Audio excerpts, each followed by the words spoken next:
कहता मैंने आपको सिर्फ ये आईपी देखे, ये आईपी लिख के दे दिया बस, उसने उसने सिर्फ हमें आईपी बता दी, इसे कुछ नहीं बताया कि सबनेट क्या है। इसका मतलब है ये कि ये कुछ भी अगर सबनेट नहीं बताया तो ऑलवेज बी रिमेंबर कि हमें स्टैंडर्ड मानना पड़ेगा। क्या मानना पड़ेगा? स्टैंडर्ड। स्टैंडर्ड। क्योंकि नहीं बताया उसने चलो। उसने ये नहीं बताया कितने बिट्स नेटवर्क के, कुछ भी नहीं है। तो फिर हम अज्यूम करेंगे ये क्लास फुल ही है फिर, क्योंकि एक चीज अगर नहीं बताई जाती तो बाय डिफॉल्ट फिर हम उसको अज्यूम करते हैं कि बाय डिफॉल्ट ये होगा। ओके। सो अब मुझे आइजा बताएंगी, क्वेश्चन को हल करेंगी। एक आईपी दिया हुआ है और इसके मतलब ये कुछ है, कौन सी statement is right about these IP address? 131 से स्टार्ट हो रहा है, 107 टू 200। क्या ये क्लास सी का एड्रेस है? इज राइट और wrong? um A is wrong. Okay, क्योंकि क्लास ए नहीं है, क्लास सी नहीं है। क्लास सी तो आपको पता कहाँ से शुरू होती है? 192 से, 192 से Two. और 223 तक जाती है। इसका मतलब है इस रेंज में नहीं आ रहा है ये। और हमें पता है जो क्लास, अच्छा ओके ये तो नहीं हुआ। फिर क्लास बी का Class एड्रेस है। B is one of the correct statements. Okay, class B कहाँ से स्टार्ट होती है? 128 to 191. यस, तो इसमें ये रेंज आ जाती है क्योंकि 131 है। That's right one. उसके बाद नेटवर्क एड्रेस पूछ रहा है भाई, ये नेटवर्क एड्रेस हमें पता है। क्लास बी का नेटवर्क एड्रेस कैसे निकालते हैं हम? इसका नेटवर्क एड्रेस कैसे निकालेंगे? ऐसा क्या होना चाहिए वैसे इसका, अगर एक्चुअल एड्रेस होता तो?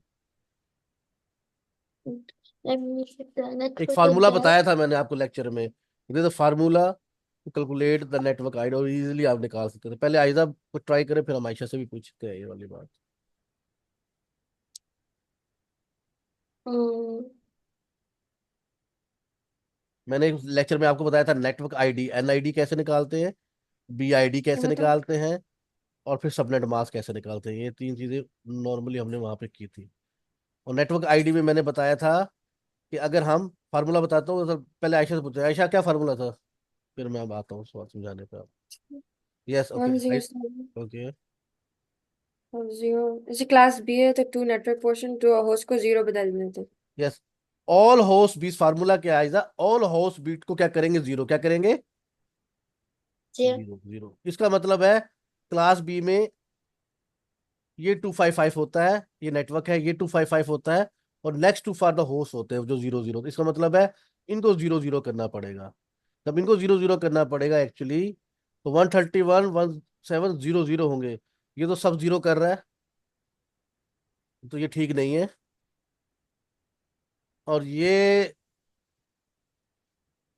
क्या कर रहा है? ये आखिरी को जीरो कर रहा है, तो ये भी ठीक नहीं है। अब ये कह रहा है कि ये आखिरी वाला होस्ट पोर्शन है, कह रहा है ये जो लास्ट टू है होस्ट पोर्शन है। हमें पता है कि क्लास बी में आखिरी दो बिट्स क्या होती हैं? होस्ट पोर्शन को होती है। तो ये होस्ट होता है हमेशा, और फर्स्ट टू क्या होता है? नेटवर्क। Network. इसका मतलब ये वाली स्टेटमेंट ठीक है Correct. कि ये portion belongs to the host and this portion belongs the. तो अगर इसका नेटवर्क आईडी निकालनी होती तो जैसे अभी आयशा बता रही थी, 131 1000 इसकी नेटवर्क आईडी होती। तो इस तरह ये क्वेश्चन हल हो जाता। आइजा इज क्लियर नाउ?